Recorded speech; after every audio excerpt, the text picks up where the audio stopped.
Hello everyone, Nat1995 here in the video game fanfic plot, with the next chapter to Will of Fire and Heart of Steel, Chapter 19.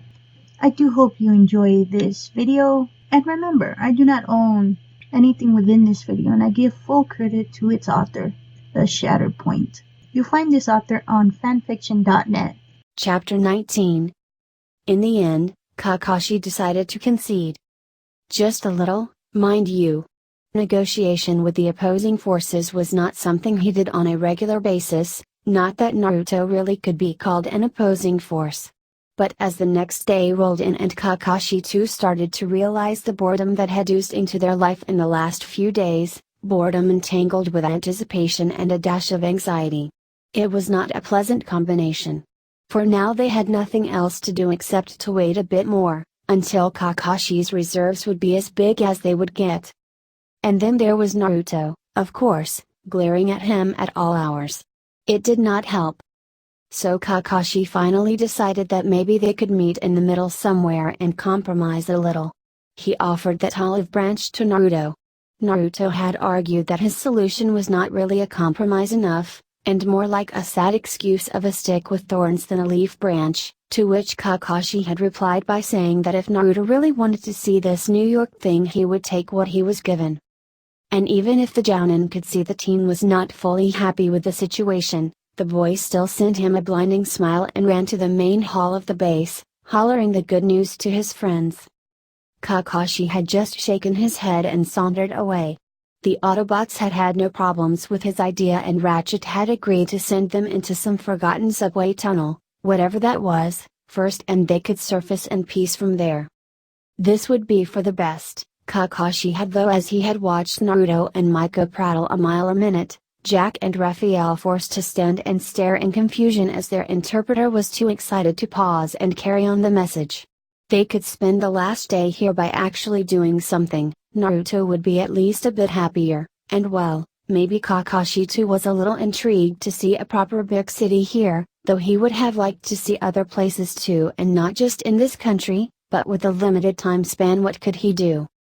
Their little trip happened on a Saturday, so the kids were free. Unfortunately, in Kakashi's opinion, so is Mrs. Darby. I am not letting the kids there with only one adult who has limited language skills and knowledge, she said sternly. In the background, Jack had looked mortified, as gray as part of his shirt. Mrs. Darby then sent him a look that held little apology and mostly cool determination, and the boy had turned even paler. Kakashi once more decided it did no good to argue with the woman. Mrs. Darby seemed adamant in her decision, and Kakashi had neither the time nor the energy to oppose her. She didn't like him at all, and Kakashi didn't really look forward to spending a day trip in a foreign city in her company either. He would just have to ignore her if she decided to voice her displeasure with him, again.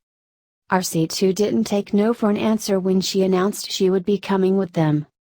Is it really the best idea to take a giant robot with us to a large, human-filled city? Kakashi asked her bluntly. She arched her eyebrow at him as if disappointed with his reasoning. A giant robot, maybe, she said, amusement coloring her voice. A motorbike, however? Not that strange a sight. And she transformed into the blue motorbike. Kakashi gave her an unimpressed look. And how about a motorbike without a driver? Or shall we all take turns? Something flickered in the air and an image of a helmet-wearing driver appeared on the bike. For that, Kakashi had no reply. I think that is settled then, RC said smugly as she turned once more into a robot towering above him. I believe so, Kakashi replied dryly. And so one more, robotic, soul joined to their small trip to New York. The kids were crazy with enthusiasm. Kakashi and Mrs. Darby were prepared to endure the ordeal, and RC only seemed amused by everything. And so they set off. Later that day Kakashi was quickly beginning to regret ever accepting to this nonsense. New York was huge. It was big in a way Kakashi could not even comprehend. Insanely tall buildings reached for the sky, towering above the streets in a way that made Kakashi want to duck for cover, fearing that even the slightest of gusts could topple them over. And it seemed to continue to eternity. Subway, apparently a train going underground. Huh? Lines stretching out so far. Kakashi tried and failed to imagine how many people could be stuffed into this city. Because it was, of course, full of people. The streets were filled with pedestrians running around, hundreds and hundreds of cars slowly edging forwards in never-ending traffic. After this, Konoha at night would feel like a ghost town. Although, that would probably be very pleasant, because Kakashi did not like masses of people rushing around him. And they were so rude, too, Kakashi thought as someone bumped into him for the third time without even glancing behind, let alone apologizing. The kids, however, didn't seem to be bothered at all by the huge numbers of people around them. They oohed and eyed over everything, dashed into shops and pointed at restaurants and cafes. Mrs. Darby was following them indulgently. RC had gone off somewhere, promising to keep a low profile but staying close enough. She'd be there in a minute, she had said, if something were to happen, although Kakashi did not know what that something could be. It was not like the Decepticons were going to ambush them in the middle of a city. Kakashi would not have agreed to this if that would have been the case, and there were not many other scenarios Kakashi could think of that would demand RC's intervention. Still, the Autobot had their backs, and Kakashi had to admit it was a welcome precaution. But the worst thing about the city was, absolutely, the smell. Smothering fumes rose from the reverse of cars, not much visible but certainly easily smelled. That combined with the body odor and added sense of thousands of people and the smell of grease and salt from hundreds of restaurants was enough to make Kakashi's head spin a bit and make him feel like after this, he was never going to smell anything again. The plain surgical mask over his mouth and nose was not helping much, though it would probably have been even worse without it. She had Maiko to thank for the mask. The kids had bluntly informed him that he was not going to take his usual mask to the city. And why not? He had asked, a frown on his face and arms crossed. If going on the trip would demand him to leave his face bare, then it was absolutely not going to happen. You just can't. Maiko had argued, waving her arms up and down as if that would make her point clearer. As soon as a police officer catches a glimpse of you, they'll arrest you. They'll think you are a robber, or a kidnapper or a terrorist or something even worse. Well, I am not going without it, Kakashi had said stubbornly, very much hoping he didn't sound too much like a petulant child. At least he wasn't pouting, or stomping his foot. How about a scarf? Naruto had suggested. Kakashi's frown deepened. No. Scarves are unreliable. And that would look strange and suspicious too, Maiko said, delving into her red backpack. That's why I brought this. She gave him a plain white surgical mask. Kakashi stared at it before looking up at Maiko. And this won't be suspicious. Nope. Everyone will think you are Japanese anyway, and it's not weird at all for us to wear that if we are sick. It won't look too strange. Kakashi looked back down to the mask. Then he said, after a moment, thank you, Maiko. Maiko beamed at him. Of course, if you want to draw attention, I can draw something on it. The girl presented a bright purple marker with a devious grin. Kakashi sent her a totally unimpressed look. That won't be necessary. Maiko shrugged, pocketing the marker. Still, Kakashi made a mental note to keep the mask carefully guarded from the girl and her artistic tendencies. The mask wasn't as comfortable as his own mask, but it did its job. And offered additional protection against the horrible suffocating smell of the city. Though it did itch behind the ears. From a particularly hideous souvenir shop, about the 20th they had visited, by Kakashi's count, Naruto had bought a cap with I Love New York printed on it. His blonde hair pushed its way from under it in unruly tufts and spikes. It looked ridiculous, and Kakashi had swallowed down a snort. Naruto had picked up another similar cap, one that had looked even more uncomfortable and stupid than the one the boy was wearing, and had given Kakashi an evil grin. If you try to put that thing on my head I will murder you with it, he had deadpanned. You cannot kill anyone with a cap, Maiko had reasoned. You can if you know how, Kakashi had answered, and have enough motivation. The comment had made the girl's eyes glitter with apprehension and, mostly, fascination. In the end, the second cap hadn't made it out of the shop. Naruto had seemed a little disappointed. Maiko, on the other hand, had seemed to still be considering if it really was possible to kill someone with a cap. The Jounin had half feared the girl might ask further information on the fine art of homicide by head accessories. After hours of wandering around the city, they stopped by a smallish restaurant, situated in a slightly less crowded street. Fortunately, it was not a fast food restaurant, because Kakashi would have refused to stuff that rubbish into his system again. Maiko told them it was a Japanese restaurant, and to Kakashi's pleased surprise they had miso ramen on the menu. He could have wept from joy. The restaurant didn't have many tables and all the big ones were taken, so they were forced to sit on the narrow long table set against the wall, with high stools beside it. Soon they were all spread out with hot meals in front of them. Kakashi sat at the very last place, near the door. He found that the placement was rather handy, as it was very hard for others to catch a glimpse of his face when he was eating. On his right, to his utter joy, sat Mrs. Darby. Guess even she wasn't foolish enough to sit in between the children. Not that Kakashi really had anything against her.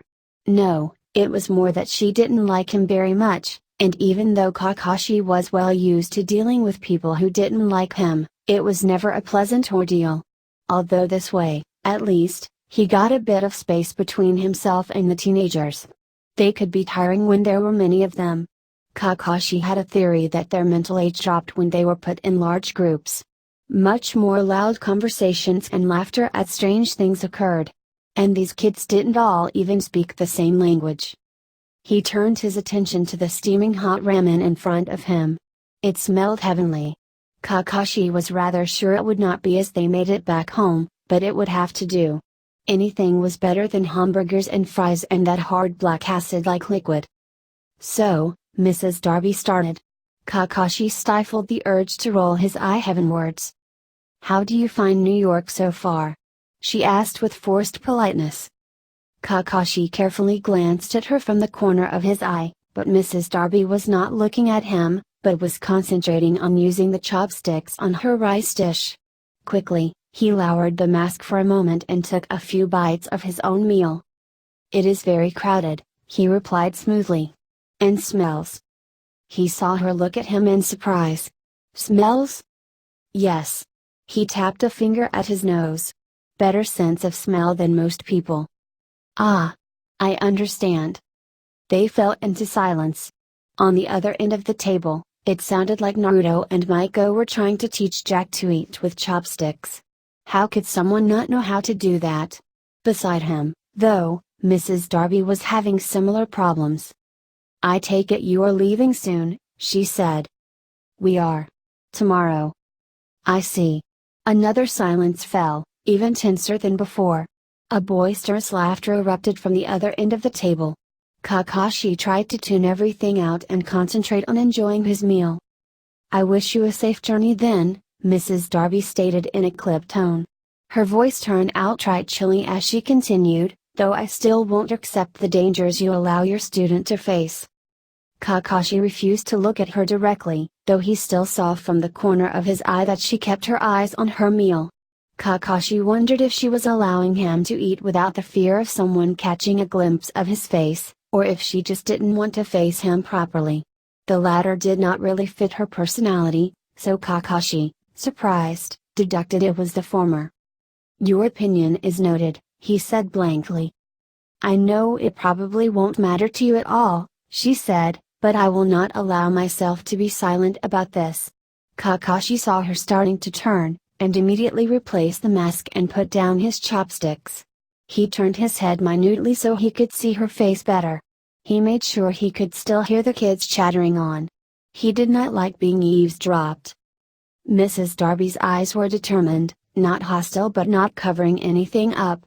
"That boy," she said, her voice low, "is 15 years old. And none of you seem to be at all concerned about that. He went to a battlefield as if it was nothing." "Naruto is not a child anymore," Kakashi said coolly, because even if the boy wasn't yet an adult, he wasn't a child either. He knew the world he lived in. "Kakashi, as his teacher, was responsible for him and had to make sure he would learn properly about the world. But he would not be sheltered. That would only be counterproductive. Nor is he untrained. And he is under my protection. And you can protect him always? Mrs. Darby's voice was gutting. Because if I understood everything correctly last time he was hurt because you couldn't help him. Kakashi felt a stab of annoyance at the questioning, but also regret. He had failed Naruto, after all. If he had been more careful, the Kyuubi would not have surfaced and Naruto wouldn't have been singled out as a target by Megatron. He is not incapable himself. In fact, it won't be long until he is stronger than me. Mrs. Darby seemed frustrated. That is not even the point at all. And the point is? Kakashi turned to look her dead in the eyes. Her gaze didn't waver. The point, she hissed at him, is that he shouldn't be doing all that in the first place. No matter how talented or powerful or whatever you say he is. He is a teenager, a boy, and he should not be burdened by things like fighting and battlefields and getting wounded and. This must be a nice world then, Kakashi replied frigidly. If you all have such freedom to live peacefully. There are always other options than sending children to wars. If not, then you are clearly fighting for the wrong ideals. Jack told me he said he started doing those missions when he was only 12. And by the age he was no longer a small child but a trained ninja, very capable of doing low-ranked missions, Kakashi said, his low tone bordering freezing. On the other end of the table, Maiko said something and the rest of the kids burst out laughing. It created nearly an absurd contrast to his current conversation. By his age I had been working for years and. Oh damn it. It wasn't like him to speak more than he had planned, but this conversation had quickly turned highly unpleasant. It was even less pleasant now, Kakashi thought, as Mrs. Darby's eyes widened and after surprise were filled with something very much akin to pity when she had done the math in her head. Kakashi flexed his fingers. If there was something he could not stand it was pity. Especially when there was nothing to be pitied. Absolutely nothing. Silence fell, this one also unpleasant but for totally different reasons. Mrs. Darby had returned to her meal. Kakashi stared down at his ramen. He no longer felt hungry. Damn that woman for ruining his appetite. He was seriously considering standing up and leaving, even if that would be a bit too much like running away. And it was not like the street would be any more peaceful. No, it would be filled with rude busy people staring down at the devices in their hands or shouting into them loudly and boisterously. And the smells were there, waiting for him. He mentally sighed. So you have. Mrs. Darby's attempt to carry on the conversation was nearly painful. You have been doing what you do for a long time. 2 decades, Kakashi said simply, poking at his food. He sighed for real this time. Such waste of good miso ramen. Mrs. Darby frowned. Kakashi could almost see the gears turning in her head. I am 29, he said, sparing her the awkward and embarrassing question.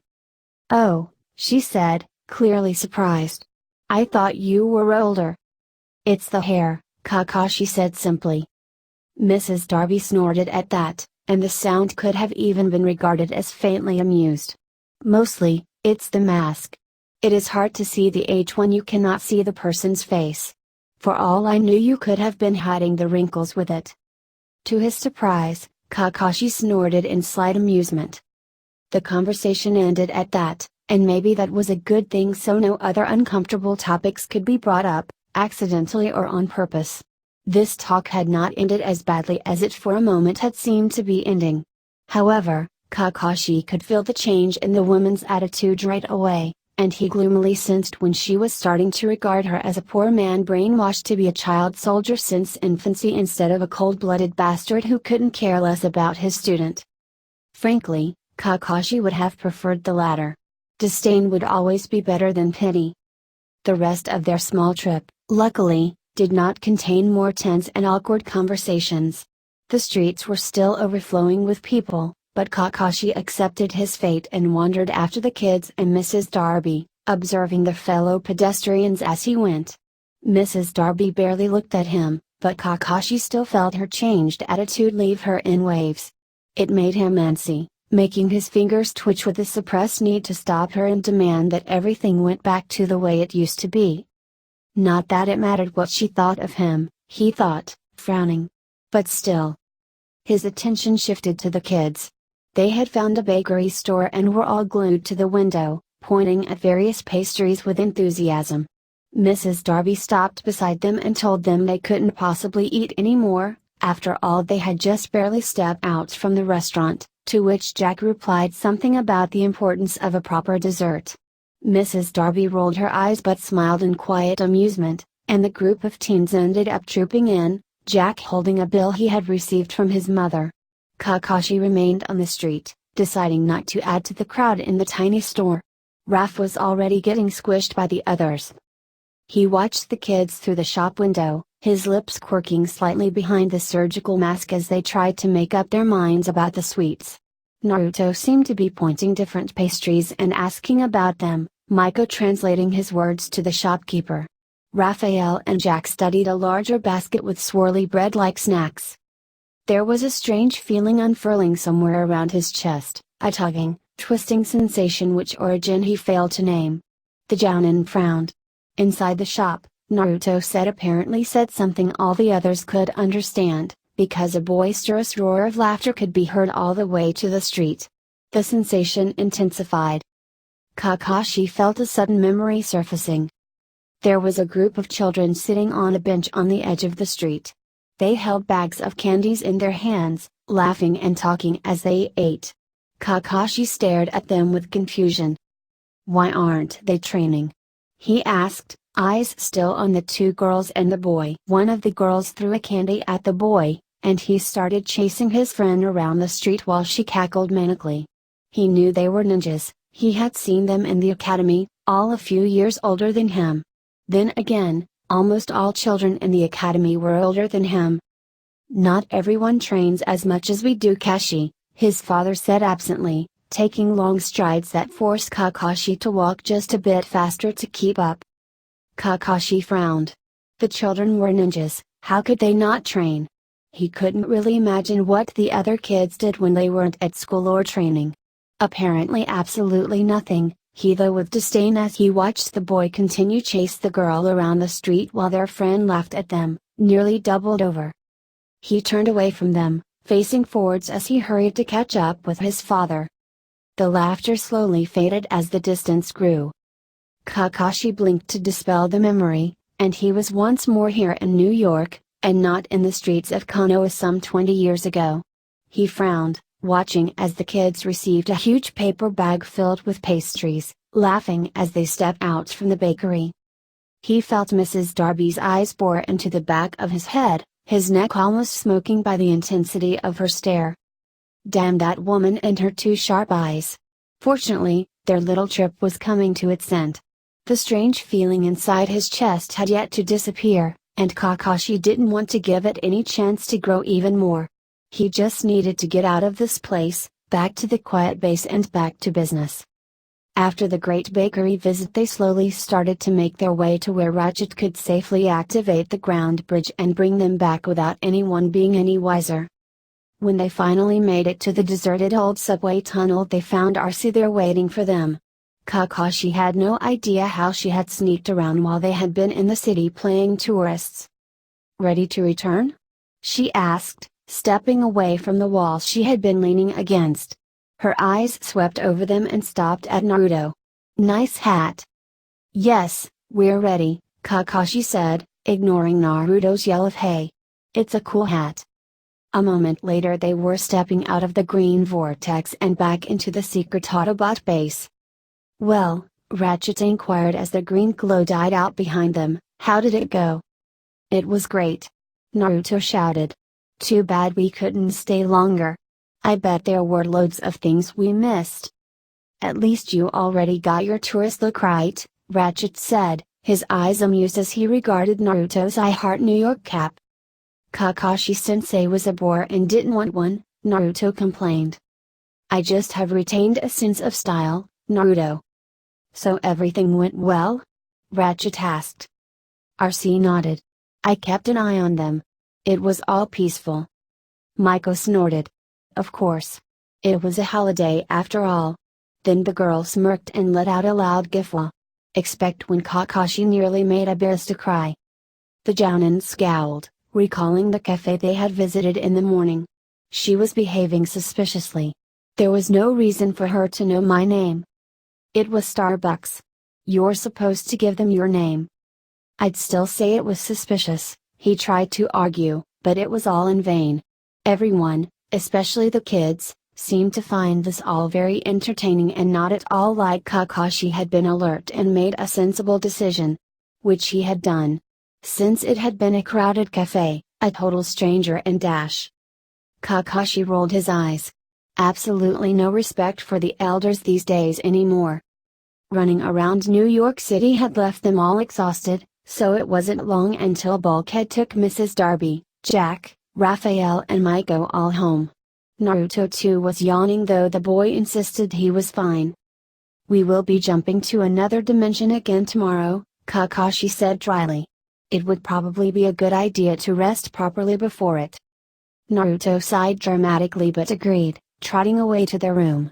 For a moment, Kakashi stood in the quiet corridor. Then he began to walk, choosing a direction at random. The base was vast, but during the last 2 weeks he had become surprisingly adept at navigating in the big hallways. He walked around the base, his footsteps practically silent against the floor. Most of the corridors looked quite the same as the others, but he still memorized them. Soon he stepped into the main room of the base. It was quiet, most of the Autobots had disappeared too. Wherever they went at night. Standby mode? He saw Bulkhead and Bumblebee talking quietly in one corner. They nodded at him when he entered, but seemed to sense his desire for a quiet walk alone as they didn't approach. He took a walk around the room, passing Ratchet's beloved computers and medical bay. Finally he found himself standing beside the couch and the TV the kids spend majority of their days at. He scowled at the video game set. Really, what was the point? It was absolutely useless to use such things. At least Kakashi couldn't understand the appeal, although Naruto apparently could. They wouldn't prepare one for anything, didn't offer any useful skills. They were machines used to kill the time people already had too little of. He remembered the ninja children, chasing each other around the street and laughing, throwing candy at each other even though they had only just paid for the same sweets. Kakashi had a sudden urge to remove his mask, still the surgical one, and run his hand over his face. It was this place, making him think stupid things. Unimportant things. Once they got back home, it would all go back to normal. Kakashi turned and returned to their room, leaving the couch and the TV behind. When he got there, Naruto was already asleep, mouth open and snoring, a bit of drool dripping from the side of his mouth. Kakashi wondered how the teenager could fall asleep so fast when they would have such a strange, dangerous day tomorrow. He put his Hittite onto the steel table, silently running a finger over the engraving on the metal plate. Soon. Hey guys, what's going on? Thank you so much for watching today's episode. If you guys want to watch more like it, please subscribe to my channel and become part of the video game fanfiction plot. And please leave a comment down below and hit that like button. If you guys have any suggestions on any stories you guys want me to read, don't hesitate. They're always welcome here in the video game fanfic plot. That also goes for video games. Until next time, goodbye!